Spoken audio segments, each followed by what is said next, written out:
Welcome everybody to another week at the Damage Report. I'm John Adirola. Brooke Thomas is also here. I'm here, I'm here. Yeah, we were having a conversation you do not want to be privy to. Yeah, it was weird. I still don't understand it. It was weird. Probably never will. But anyway, we do have a lot of other topics that I think I have a pretty good understanding, a working understanding of. Okay. Did you know impeachment is proceeding? So we're gonna be talking about that a little bit. It's all we've been talking about. The Fox News war, host versus host. Very exciting with the president now directly weighing in. Last week we told you about Shep Smith versus Tucker Carlson and Fox management weighing in. Now the president is putting his shortened thumb on the scale.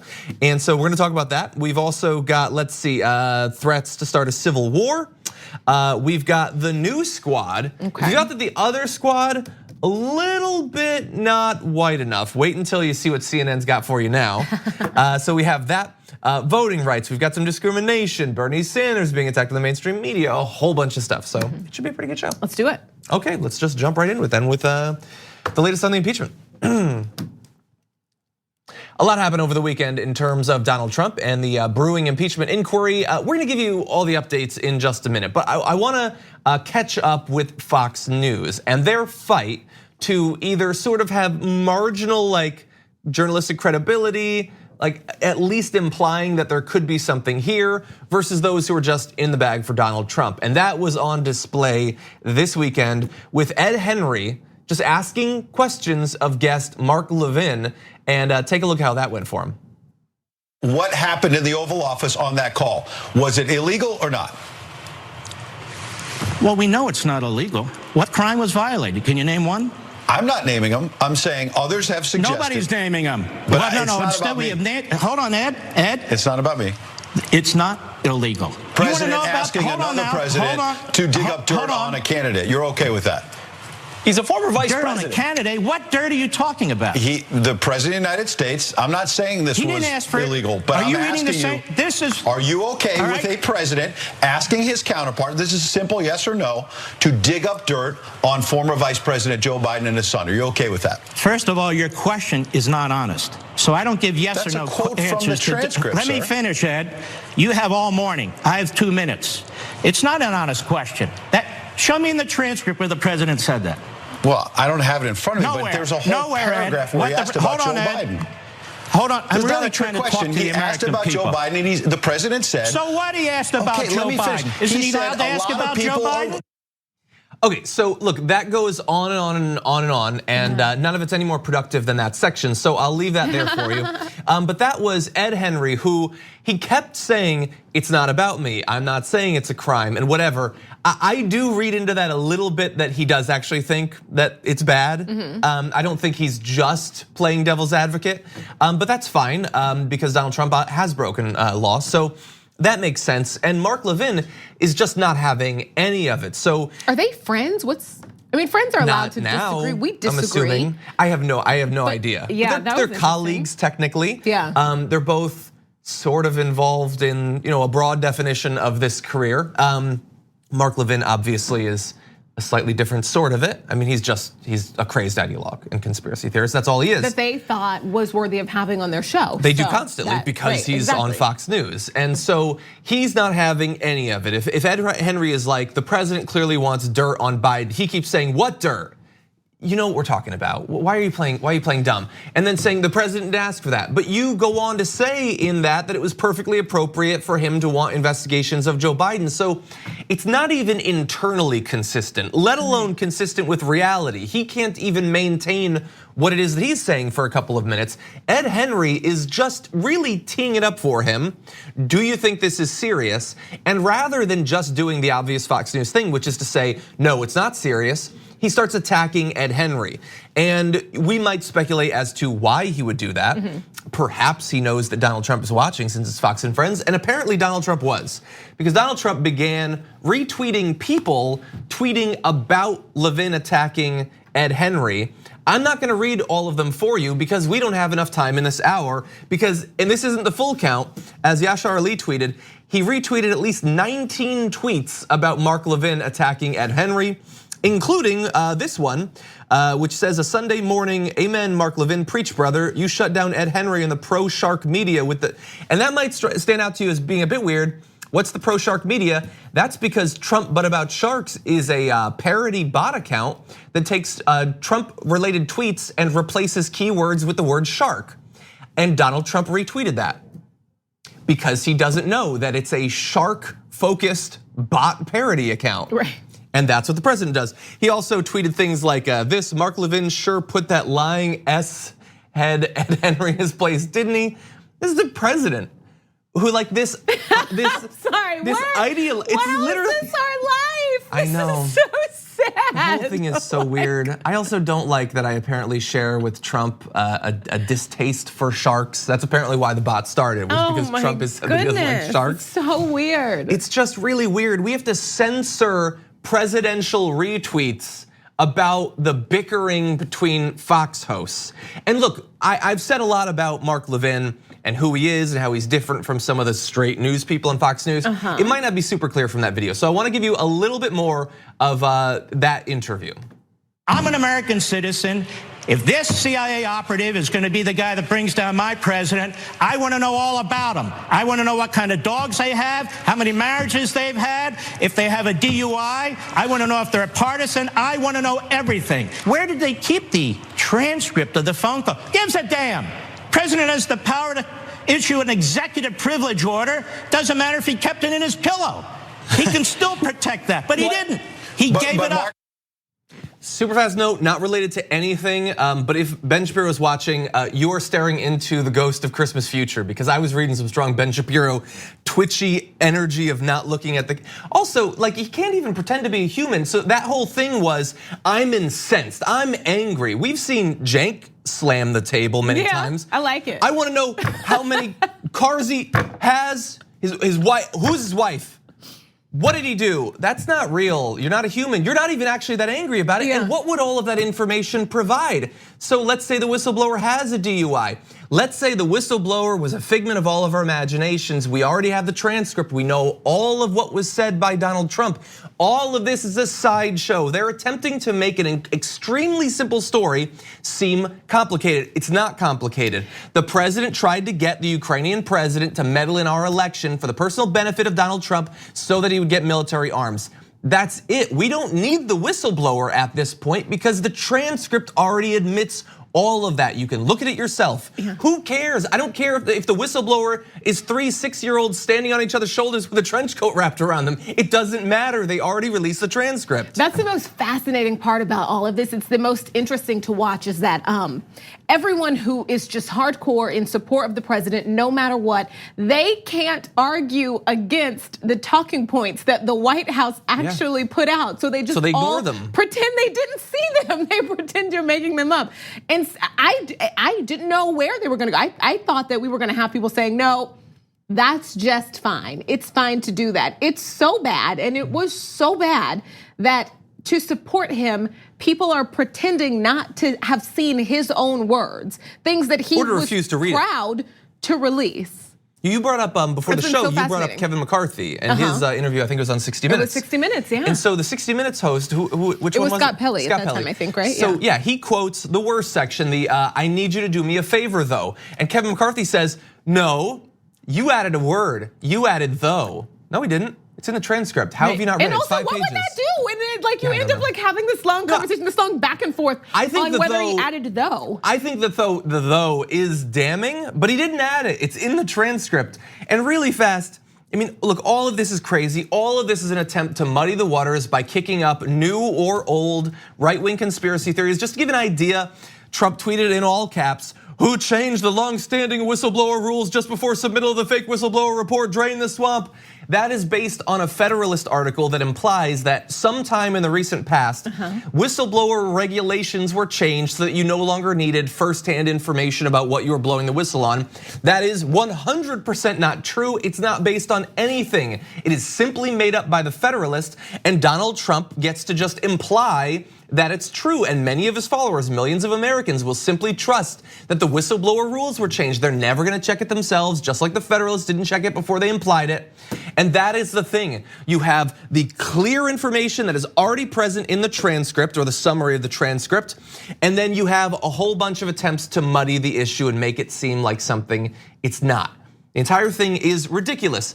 And we don't have all the time to go through it, but over the weekend, news broke that in 2017, when he was meeting with those Russian ambassadors in the Oval Office, he apparently told them, the whole thing of you meddling in our election, I'm not too worried about it. Not that he doesn't believe it, which he has since said that he doesn't believe it, but they didn't care if it happened at all. His conversations with Vladimir Putin and Mohammed bin Salman of Saudi Arabia, those were also put into the code word classified extremely secure server for some reason, God only knows. Rudy Giuliani said over the weekend that he's not gonna cooperate with the investigation if Adam Schiff is the person that's leading it. So this entire thing is ridiculous and getting more ridiculous, but we need to stay focused on the parts of it that matter. And these conspiracy theories being kicked up by incredibly biased grifters in defense of the president, that is not the part that you should be listening to. Okay, with that, we do have to take a short break. We come back, a little bit darker angle on this story after this. We need to talk about a relatively new show called the Republic, or UNFTR. As a Young Turks fan, you already know that the government, the media, and corporations are constantly peddling lies that serve the interests of the rich and powerful. But now there's a podcast dedicated to unraveling those lies, debunking the conventional wisdom. In each episode of the Republic, or UNFTR, the host delves into a different historical episode or topic that's generally misunderstood or purposely obfuscated by the so-called powers that be, featuring in-depth research, razor-sharp commentary, and just the right amount of vulgarity. The UNFTR podcast takes a sledgehammer to what you thought you knew about some of the nation's most sacred historical cows. But don't just take my word for it. The New York Times described UNFTR as consistently compelling and educational, aiming to challenge conventional wisdom and upend the historical narratives that were taught in school. For as the great philosopher Yoda once put it, you must unlearn what you have learned. And that's true whether you're in Jedi training or you're uprooting and exposing all the propaganda and disinformation you've been fed over the course of your lifetime. So search for UNFTR in your podcast app today and get ready to get informed, angered, and entertained all at the same time.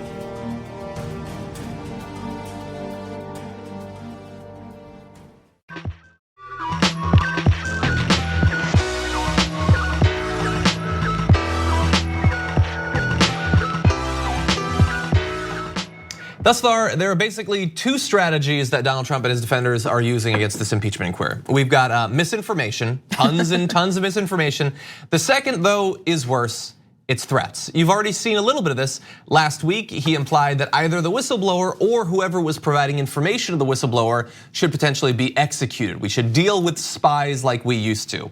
And that was just a taste of what we've gotten over the past couple of days. Donald Trump also tweeted out a quote from Pastor Robert Jeffress. I'm not gonna read the entire thing, but it ends with, if the Democrats are successful in removing the president from office, which they never will be, I'm assuming he added that, it will cause a civil war-like fracture in this nation from which our country will never heal. So I'm sure that back in the 90s, Robert Jeffress was saying the same thing about Bill Clinton. It would destroy the nation, we could never impeach him. Oh, you're being sarcastic. Probably not, yeah. Yes, but I think that is an opportunistic use of, I've found someone who used civil war-like terminology. I'm just gonna tweet it out, no big deal. I just wanna start sending messages to my followers that if this were to happen, it's as big of a split, as big of a wound to our nation as the Civil War. I hate that, and I feel bad stealing someone else's joke. I don't remember who tweeted this. It was like retweeted on my page, but it was like, it said Trump's only talking about the Civil War because he knows we put up statues of the losers. Okay, that's a good point. I don't know who tweeted that. That is good. They deserve credit. That same sort of idea, Rudy Giuliani, who is bafflingly a major public figure in America, he tweeted, I appeal to honest and fair-minded Democrats to realize that equal treatment under law is necessary for domestic tranquility. We're all Americans. The differing treatment by media and law enforcement for Trump's versus Biden's and Clinton's is a real problem for all of us to solve. So if we're going to have domestic tranquility, maybe gotta go easy in this particular case. What's the opposite of domestic tranquility? I think we have an idea of what that might look like. Also, like, people who do things like bring up the Civil War as like a when talking about themselves personally. That is so racist. It is. It's gross. The Civil War was about slavery. And all you out there that are like, no, it was about states' rights. It was about states having the right to own slaves, okay? That's it, one right. That was all they were fighting for. It was about slavery. Nothing will ever again be a civil war in the United States. It just won't happen. I agree. This is about people not wanting the leader of this country to break the law. Don't compare yourself to Jesus, and don't compare your personal battle to the Civil War. Exactly. Like, let's just all agree to those rules, you know? Let's do that. I'm very glad that you brought up that argument, because very often they'll say, no, it was about states' rights. And then they just always seem to stop talking. What right? They right. never Like, never actually. So what do you think you mean by that? There's another example of that I've seen very often. It's very popular on social media, and it ties into this. So Laura Trump, I think she's the 4th worst Trump. She tweeted, "Try to impeach this." So there's 2 issues with that. One is that seems like a threat. The idea that like, oh, you can try, but there's so many more of us. We'll come and get you. Do you know all of us have AR-15s? But this image that you see there is generally not used as a threat against impeachment. It's generally used as a, well, look at, this is why we win elections. Look, the whole country is red. And that to me is like no, it's about states' rights.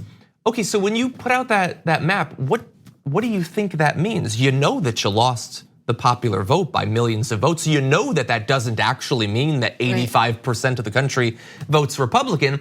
It seems to be implying that voting is actually done by each acre gets a vote or something like that. That like if you have a big pasture, that's 10 votes. And I will very often hear, like, so when I tweeted out in response to that, I said land doesn't vote, which seems like a pretty, I don't know how you argue against that. And then it got into the whole popular vote thing. And so the response always is, yeah, but the only reason you won the popular vote is because California and New York. And I always wonder. Those are humans though, right? And what? And what does that mean? They matter everywhere. If every human matters the same. Also, someone replied to her tweet with a picture of Nixon's electoral map by county, and it looked the same. Don't quote me. I think he won the popular vote by like 20%. Like that was a time where you had these big blowouts, and he got impeached. Right. Yeah, exactly. Yeah, if you would like to make the case that rural voters have some sort of natural moral superiority for their vote compared to people who live on the coast or New York or California, feel free to do that, but you have to actually do that. You can't just imply that that's the case without making the case. Also, we're having fun with how stupid that map is, right? But what's frustrating about that is that argument right there is, try me. We can do what we want, try me, and that's not okay. If you didn't do anything wrong, you shouldn't have to say nobody will care, because essentially you're saying nobody will care. Yeah. People like us so much that no one will care. What you should be saying is my father-in-law didn't break the law. Yeah. The fact that you're not saying that, right? Like this is a problem. Yeah, I agree. I agree, and you can't even defend it. You're just like, no, so what? That's essentially that. Her tweet essentially says, so what? Yeah. There's too many of us. That's weird. Yeah. Even if he broke a law, I don't care. There's too many of us. And by the way, the polls have moved so fast in the past week. There's just another poll, majority support for impeachment. How stupid that tweet was. Exactly. So there's the overall threat against the country. There's also very particular threats. So last week it was we should deal with spies the way we used to. Jump to this weekend. Donald Trump says, like every American, I deserve to meet my accuser, especially when this accuser, the so-called whistleblower, represented a perfect conversation with a foreign leader in a totally inaccurate and fraudulent way. So he didn't. You put out the transcript confirming everything that the whistleblower said. Second of all, you're gonna find out who the whistleblower is when they testify before Congress. But following up from his effectively threat to execute the person, I find that to be worrying when he's like, I deserve to meet him in person. There had been a report from 60 Minutes that person was in some sort of witness protection or some sort of protection. They have since, the lawyers have backtracked on that. I don't know how exactly that was misstated, because 60 Minutes said they have a letter specifically saying he was in witness protection. Apparently that's not the case, but obviously the whistleblower is concerned. And we saw what happened to Epstein. Not saying anything, I'm just saying watch out for this person. And then we also have, outside of that individual, we have another individual, so Adam Schiff, who I'm not necessarily always the biggest fan of, but he's been very outspoken about this issue. Trump tweeted, I believe it was this morning, saying, Representative Adam Schiff illegally made up a fake and terrible statement, pretending it to be mine as the most important part of my call to the Ukrainian president, and read it aloud to Congress and the American people. It bore no relationship to what I said on the call. Arrest for treason? Well, again, that's that whole thing where, and this isn't just on the right, like resistance folks love to throw it back to the right. The idea that like, I don't like you, you're gonna get executed for treason. Everybody seems to use that as like their go-to. My personal stance is I don't want anyone to be killed by the state, even Donald Trump. I don't care if you committed treason, you're not getting executed. You can go to jail for the rest of your life. But that is obviously, at the very least, intended to get his followers fired up about the idea that Adam Schiff could go to the electric chair. Which is a joke he also made about Joe Biden about a week ago about how he'd get the electric chair. Never be a joke whatsoever, right? He also referred to AOC and the rest of the squad as savages this weekend. So that's just one of the smaller ones. It's not directly about starting a civil war, but to give you an idea of how this is proceeding, poorly. Yeah. Do we want to move to our other topic? We don't have much time, but it stood out to me. Last Friday on Real Time, Bill Maher had his like closing thoughts thing, his big rant. And this time it was about his frustration with white liberals. I wanna give you a little taste of what he said. Here's a few of the excerpts. There is a weird self-loathing going on among white liberals, and it's not helping anyone. Lifting up those who society has cheated or forsaken, that's liberalism. Hating all things white is just tedious virtue signaling. You look like Justin Timberlake in Bad Teacher. The answer to mass incarceration is to stop putting undeserving blacks in prison, not to put more white people in Twitter jail. Here's my question. How many white liberals would pay actual reparations? Real money taken out of your paycheck every week. If you really feel this bad about the whole race thing, if being white is really this toxic for society, let's tax it.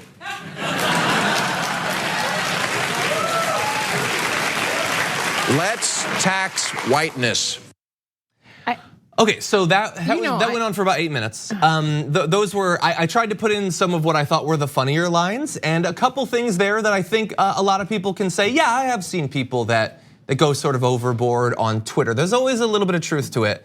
I'm gonna let you go first. I'm just gonna, spoiler alert, not a big fan of the argument. I'm not a big fan of Bill Maher either, period. Like I wish that like people would stop giving him attention. Like, you know what I mean? Like, well, I mean, if white people could be canceled, okay? Bill Maher, who has said the N-word, who has been xenophobic, who has spewed a bit of like anti-Muslim rhetoric, would have been long gone. He still has a show, and well-meaning people are more than willing to go and sit next to him. So stop. Also, like, no one says being white is bad. That just like minimizes everything. Well, really fast, to be fair, he put up a selection of 4 tweets of random people on Twitter saying that they're embarrassed to be white.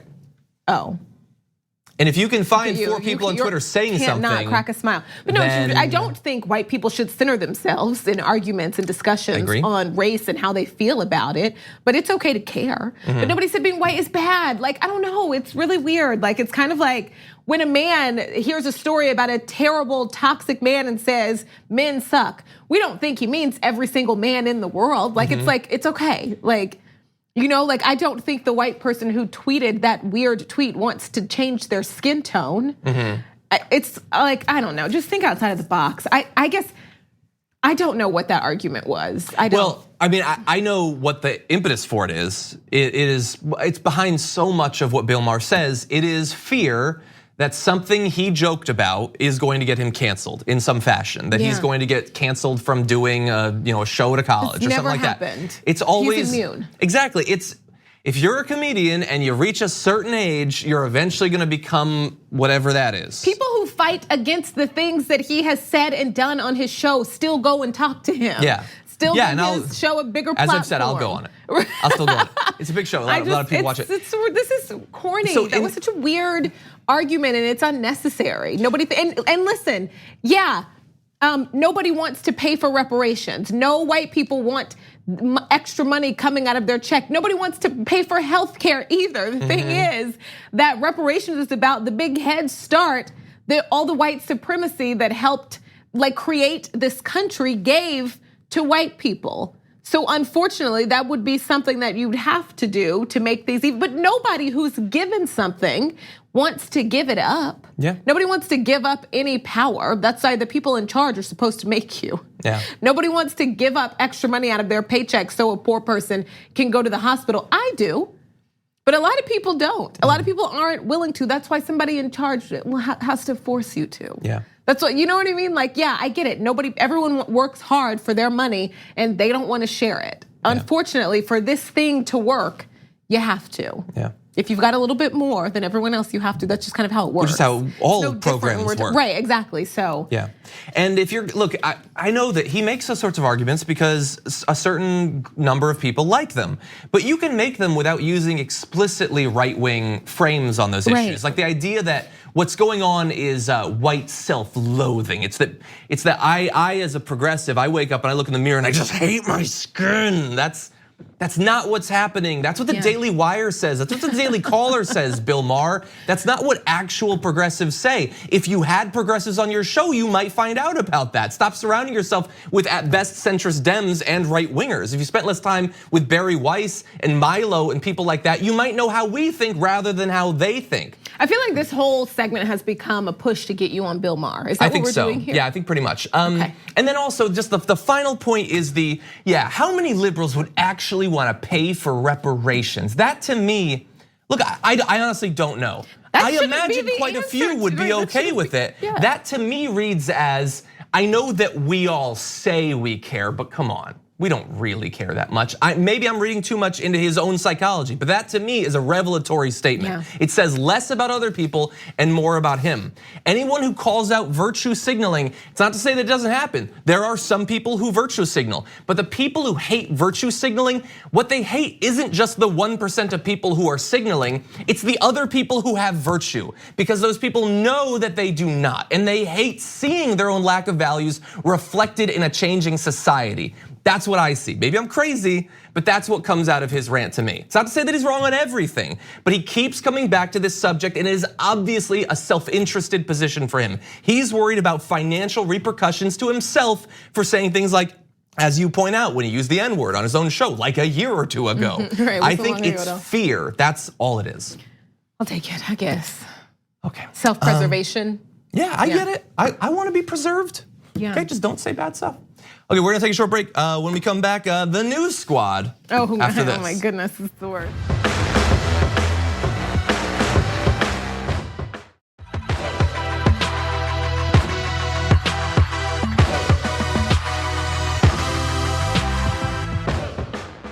The squad is popular, but not everywhere. Not amongst some in Democratic leadership, certainly not in the mainstream media. And so I wasn't too shocked, I guess, when CNN attempted to roll out their counter squad, as you'll see.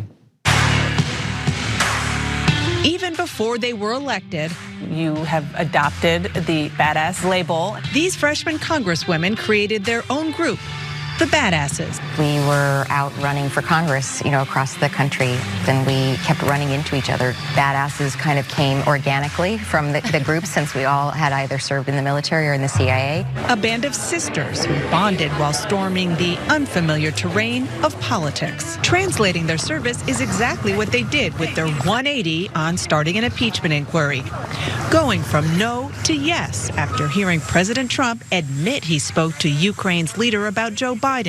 Others followed suit, including the House Speaker. I think we all sort of came to that conclusion together. We texted each other, and I think we were all going, okay, I think this has all changed. This is a bright line. Backing an impeachment inquiry is risky political business for these congresswomen. Okay, so there's a lot of issues there. The biggest, though, is that a lot of people saw that clip tweeted out as, these are the women who led on impeachment, leadership specifically, and they said there's political risks to it, perhaps, but less if you are literally one of the last people out of hundreds to switch over to it. I guess that's leadership in some weird definition of the word, but when you're the last, a year or 2 years after others have been pushing on it and getting attacked for pushing on it, I don't know that you deserve to have the leadership label applied to you. Yeah, and honestly, none of them should have sat there and allowed any bit of like erasure of Congresswoman Maxine Waters, period. And it's not honorable that the babies in cages didn't get you there. It's not honorable to stand up and say, this is the fault line. That's not, I'm glad, whatever it takes anybody to get there, that's fine. But we have crossed the line before. The line has been crossed. Why did those other things not be the bright line for you? And why are you proud of that? Exactly, and I think that's so frustrating. And also, there's a whole other side of this. I would love, from the beginning, I would have loved to hear more about a group of women who were all in the military and in the CIA, who all flipped red districts. It's a bummer that we haven't heard more about these congresswomen.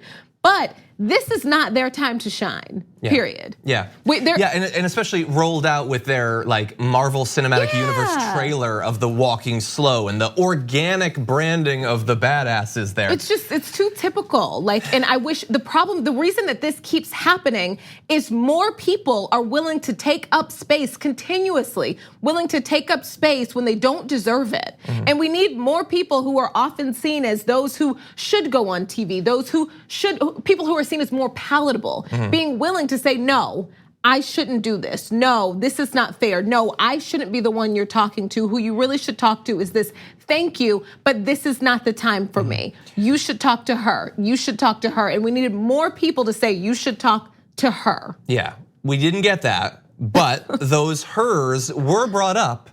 And let's see what you think about this group when you see how they talk about those people. Because it wasn't like it was obvious that this is CNN saying, no, forget the squad. The squad's out of, this is the new squad, take the squad. But it actually came up in the video. Take a look. They represent swing districts. Very different from another more famous female freshman group, the Squad. Okay, so I'm just gonna put it out there. The group of freshman females that people know about is the Squad. Are you guys the anti-squad? What I tell people in my district, the left wing of our party has created such momentum behind things like moving forward on our environment. None of us is ever going to get in a Twitter war with anyone else. If we have a concern with someone, we're going to go right up and talk to them about it. And we're not going to add unhelpful rhetoric to an already bad tone coming out of Washington. I don't think any of us want to be the loudest voice in the room. I just want to be one of the most effective. So it's a lot of the criticism from all sides on the Squad, because now I can't even give the Squad credit for what Representative Maxine Waters has been leading since the beginning of Trump being elected. But now moving on to the Squad, a lot of the criticism against him is just based on blatant racism. Blatant racism and anti-Muslim hate. A lot of it, that is what it is, a lot of it. And so you've gotta say that, you've gotta point that out. You can't lead into it by saying that they want to be the loudest voices or they get into Twitter wars because they defend themselves and their livelihood and their right to be where they are. That was just not an okay way to handle that, to stand up for your sister, for your colleague. That wasn't okay. Instead, who cares if you don't use Twitter to communicate the way that most of the people, like the younger generation in this country, that's how they communicate. People who don't look like you, who don't get the TV screens, who don't get the TV cameras, who don't get the shout outs, who don't get noticed no matter what. They use Twitter to communicate. They're using Twitter to communicate. And so because they're willing to come down to where everybody else is communicating, it doesn't make you better than them because you haven't moved towards the 21st century. That it's okay, and it's okay to do things different because not everybody likes Twitter. But I don't like that there wasn't just a hardcore defense of your colleague, of your sisters. There's the opposite of that. Yeah, that that's same not woman, okay. So you were pointing out the Twitter comment where effectively that congresswoman was saying they're cowards for doing it on Twitter. I'll actually talk to people face to face.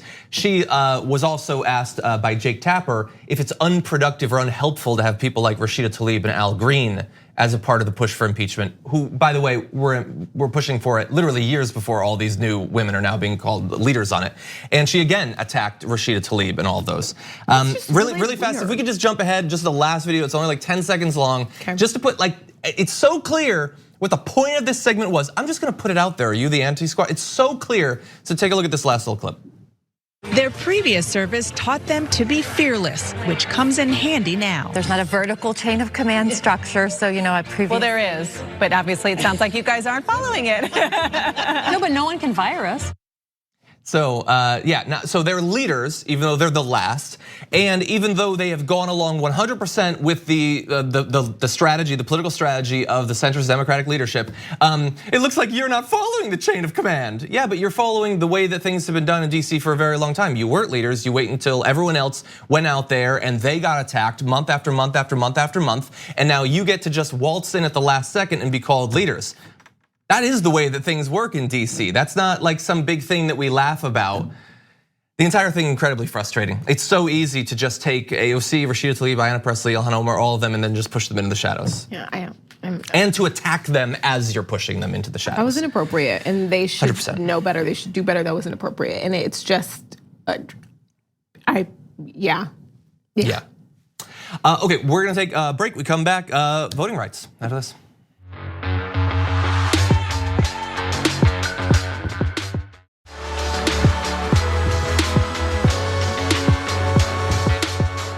With time running out until the next set of elections and many concerns around the country about the security of the elections, the security of people to actually be able to exercise their right to vote, lots of action is needed, and thankfully there are a number of organizations fighting to give people that right. We're joined now by an expert in this area, Executive Director of the New Georgia Project, Nse Ufot. Welcome to the Damage Report. Thank you. Hi. Hi, very glad to have you here. Excited to learn about the New Georgia Project. So in this, this big area of organizations concerned about people being able to exercise their democratic rights, what are some of the efforts that you're a part of? So yeah, we were founded in 2013-14 by former candidate for governor, Stacey Abrams. And the mission of the New Georgia Project is very simple. Our goal is to register, engage, and activate Georgia's rising electorate, the new American majority, people of color and young people under the age of 30. To date, we've helped 400,000 Georgians register to vote. And we've registered 50,000 of them just this year in 2019, with the belief that we can create super voters, that they are not born, that they are made. When we have candidates that are representative and an agenda that is clear and connected to the priorities of people of color and young people. So I believe in 2018, the percentage voting, it's a midterm election, generally the percentage voting is lower, was pretty good. And in some groups, including younger voters, that especially in midterm elections generally don't turn out at very high rates, they were more engaged. Is it your belief that, especially with the help of organizations like the New Georgia Project, that 2020 is going to be a big turnout election for some of these groups? That is absolutely the belief that we have. So we are investing sort of in year-round engagement. So one of my great frustrations as a young person, as a person of color, has been the way that we talk about elections and the sort of strategy for engagement. Oftentimes in the sort of last weeks in the fall before an election, people, come with the urgent message, vote or die, rocking the vote, and an incredible amount of inefficient investment in the last couple of weeks before an election. And we believe, again, that in order to create super voters, and those are people who vote in every election in which they're eligible, that we have year-round conversations with people about what matters, that folks will tell you what their hopes are for themselves and their families and their communities, and they'll tell you what their fears are. I think that, there are a lot of assumptions about young people and people of color and their political participation, and people use these assumptions to inform massive multi-million-dollar campaigns. Some of those assumptions are that young people are unreliable, and that Black people don't vote, and that Latinos are not citizens. And we have shown differently of the people of the 1 million face-to-face conversations that we had in 2018. We saw a 50% turnout of the people that we've registered to vote, which blows historical numbers and trends out of the water, and lets us know that we're onto something, that we're on the right path. Hey, Nse, good morning. I want to talk about voter suppression a little bit, and because I think a lot of people still don't realize how bad of a problem this is. So if you could break down just some of the tactics that you've seen and also what you all are doing to fight that. Right. So oftentimes when you say voter suppression, like the image that's conjured in folks' minds is, Bubba on the back of a pickup truck with trying to intimidate Black voters. And what we've seen, particularly in Georgia, but across the country, is that the voter suppression attempts have become much more sophisticated. So, for example, massive purges of the voter rolls. So we're really proud of the 400,000 people that we've registered to vote, but I must offer that fact in the context that under former Secretary of State, now our asterisk Governor Brian Kemp, 2 million people. We're talking about 10% of Georgia's polling locations closed, and most of them were closed or merged in majority people of color neighborhoods and communities where the majority of the voters are people of color. Oftentimes, they'll be given a race-neutral excuse for why it's happened, right? Budget cuts, it's an attempt to save money, but the impact has had a disparate impact on people of color. We're talking about the exact match system where, if you register with, if your information does not 100% match what is on a number of rolls that the state maintains, then you are purged from the voter rolls. So if my name is Michael and the person who's doing the data entry at the county level inverts the A and the E, my information no longer 100% matches what the state has on file, and I'm kicked off of the voter rolls. In Georgia, if you don't vote in 2 back-to-back federal elections, you are put on a list, a pending list, and set to be purged if you don't vote after 2 federal elections. Oh. And so when you add these suppression schemes together, they may not be, again, on their face, like we are making it more difficult for Black people or young people to vote, but they have the same impact. Okay, and thankfully, there are groups like yours fighting against this. Nse, thank you so much for joining us today, and keep doing what you're doing. Thanks for having me. We're gonna take a short break here. Stick around after this.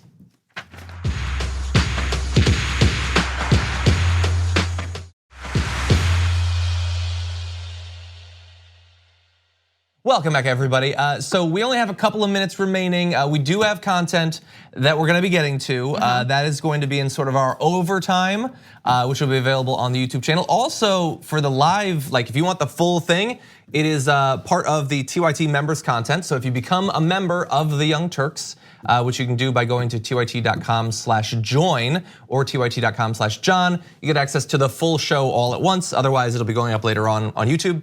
But I did want to just let you know that if you haven't already rated and reviewed the podcast on iTunes, people have been leaving some great reviews, including sometimes with some criticism. So really fast, I want to read a critical one. Okay.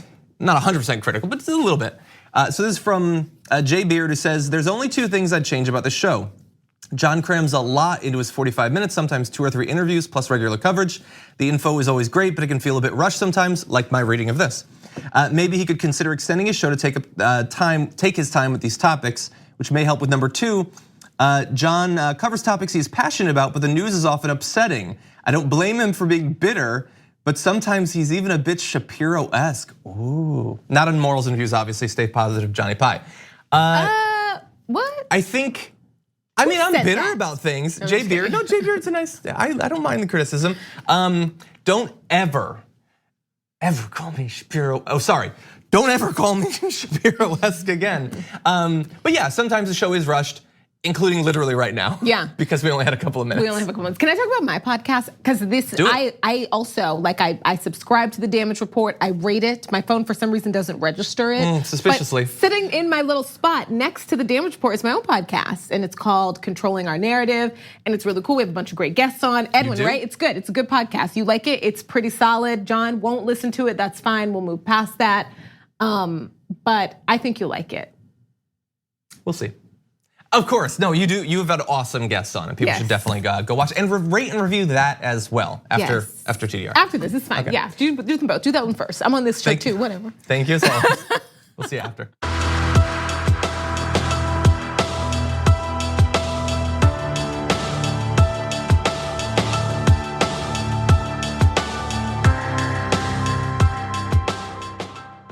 So you might have been led to believe recently that schools are taking bullying far more seriously than they used to. That might be the case in some places, but not at Emmanuel Christian School in Springfield. Let's talk about what happened to Amari Allen, a 12-year-old girl. She says that during a recess, 3 boys from her grade came up to her, pushed her to the ground, covered up her mouth, and then, as she was screaming for help, and then began cutting off sections of her dreadlocks while screaming horrible things at her. They said things, this is according to Amari Allen, like they put me on the ground, one of them put my hands behind my back, one put his hands over my mouth, one cut my hair. They were saying that my hair was ugly, that it was nappy. Her grandmother later said they called her ugly and told her she should not be alive. They said she shouldn't have been born. She goes on to say that the boys had previously stolen her lunches. They would eat it in front of me and say that I didn't deserve to eat, that I should just starve. So the fact that she should not be alive has apparently been a running theme of the bullying against this girl, who apparently waited several days to even tell anyone about her hair being cut off because she was afraid that if it came out, the boys would do even worse things to her. Right. As of right now, it's being investigated, but the boys have not been suspended or anything. This is so frustrating, and a lot of this is on the adults because this wasn't an environment where this little girl felt safe, and they weren't being watched like they should have. And I know that like parents and teachers can't be everywhere, but we're talking about missing multiple days of actual violence. Mm-hmm. How does that happen? How is there a whole lunch period where nobody notices that a little girl is sitting there crying with no food in front of her while 3 little boys are eating her food and saying nasty things to her? Yeah. At what point? It's just too many things have been missed. That's a problem, and that's something that needs to be looked into. This is violent. These kids shouldn't just come back to school the next day like everything is okay. I don't believe that more children should go to prison. Mm-hmm. But something needs to be done as far as within the school. These kids need some sort of help. They need some sort of intensive counseling. This is violent. Mm-hmm. A lot of violence. My worry is that the entire environment there is not conducive to like safety for all children. And that's a problem that the adults need to look into. Yeah, and if they're 12-year-old boys, then if this is the arc that they're on, what will they be like at 14 or at 16 or at 18? Maybe what nothing. What else can go uncovered maybe they'll grow out of it. Yeah. Or maybe the people who would cover up someone's mouth and twist their arm behind their back and begin cutting off their hair could kick her the next time or sexually assault her the next time. I mean, apparently they're so free during recess that they can literally bear someone to the ground and begin abusing them in various fashions. Maybe watch. First of all, they're cutting off her hair, which means that they got scissors or a knife or something like that. It seems serious. Maybe don't just give vague assurances that it will be looked into. Maybe do something about it, because she was worried that there would be consequences from those kids. Was she wrong to worry that? Could there be consequences? Protected, and I was so lucky growing up. Like Terry Brosset was my chemistry teacher in high school. She's like a mother to me. Like I'm so close with her family. My science teacher in middle school, Mrs. Perry. Like I always had someone. If I ever felt like this, I always had someone that could have been a confidant for me, an adult that I know had my back. I feel so sad for this child that she doesn't have that in the entire school. Yeah, and look, I know that there's like conversations about, how are schools supposed to see ahead of time if there's gonna be a student who's gonna do something even crazier, some mass violence. Just that I don't know, type but of energy is being put out there by 3 kids and nobody noticed it? Yeah, and apparently who have,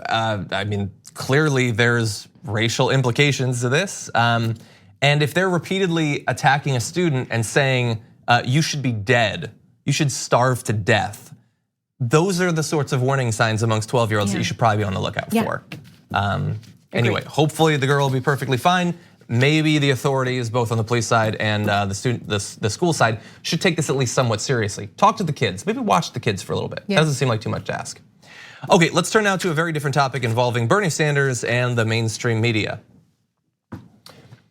Bernie Sanders is no stranger to having either him or his supporters attacked in a variety of different ways. Some of those are starting to repeat themselves from the 2016 election.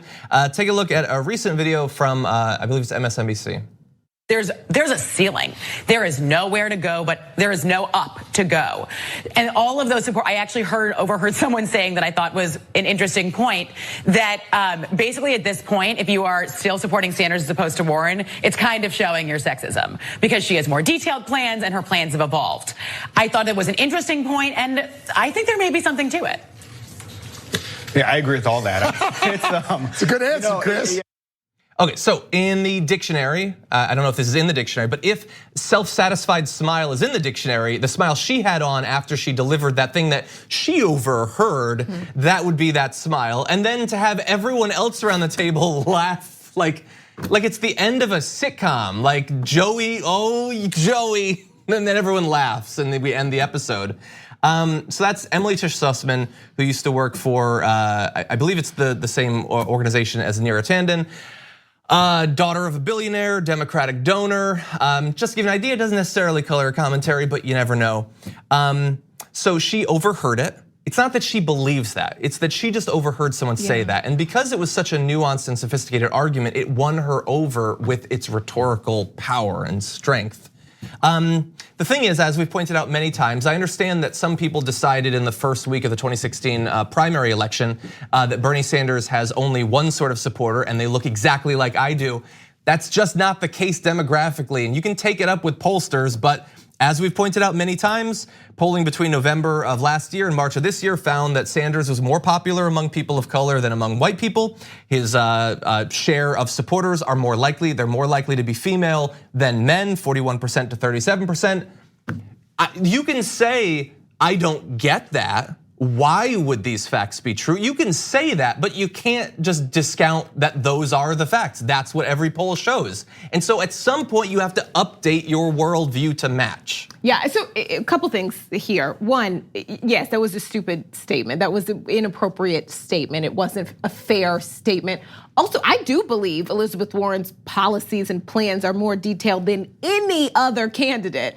They're also, she's not Bernie's twin. And she's not. At some point before everyone started like really breaking it down this election cycle, one was like, okay, they were very similar. What are they gonna split up? It's different. It's been different. And so one could say you're picking Bernie over Elizabeth Warren because they're different and you like what he's talking about a little bit better.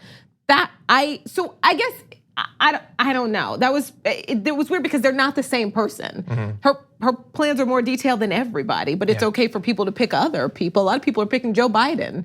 And his plans the front runner, right, exactly. Apparently. And so it's because they are different. That's why one would pick Bernie over Elizabeth Warren. Also, I cannot separate from that, just because he's got a strong female base, that a lot of women voted for Trump, and there's internalized sexism in that too, absolutely. Yes, so you're not having wrong. women supporters doesn't mean there can't be sexism. That is just completely separate. There's no, I guess I don't understand the argument here of why it is sexist, because they're simply not the same. Yes, the only reason I pointed out is that if you are implying that the only people left are sexists who should naturally go to Warren but are refusing to based on their sexism, the fact that there are more women supporters than men, that does not necessarily, as you point out, there are women who definitely supported Trump against their own personal interests, but that is something that should be factored into the discussion at the very least. Okay. And yeah, like it seems pretty simple to me. They're different. Yeah, they're very different, and they're running against each other. You're right. They have a lot of, I think, shared things, but they are different.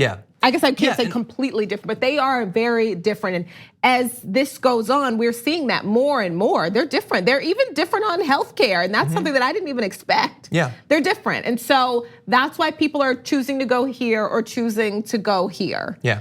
I don't demonize people. Yeah. If you want to support Elizabeth Warren, there are many reasons why you might support Elizabeth Warren over Bernie Sanders. I don't, but I understand that a lot of people do. They're and also I don't not hate the her. only two choices. No, they're the only two. No, they're not. Stop it. You know, I heard about a guy, Seth Moulton. I don't even know if he's still in. Then you just have the two. So here's the thing. My main point is MSNBC they're going to be covering this primary nonstop. They're going to be talking about it a lot. We can take that for granted. If you're gonna be doing that, why not at least educate people about the topics that matter? And the differences between Bernie Sanders and Elizabeth Warren, those are significant, especially considering so many people don't yet understand them. So if you want people to understand those differences, I can suggest many people who could come on who are not necessarily descended from billionaires, so you might not know them, you don't necessarily go to the same cocktail parties, but you just did a great job of describing some of the differences. I've made videos explaining the differences. We could do a whole thing on foreign policy. We could do something on how they'd approach climate change. We could do something about their history of activism versus academia. We could do all of that stuff. But what is not a productive way to try to stress the differences between them is simply stating that one group of supporters is sexist and the other is not. That is a complete waste of time, as well as being disproven by the data. Like, you have a responsibility and the resources to bring in the best people to discuss this stuff, and MSNBC at this point isn't even trying. Thank you so much. Great to have you on. Thank you everybody for sticking around for the overtime. Anyway, great show. Lots planned for this week, so we'll see you tomorrow morning.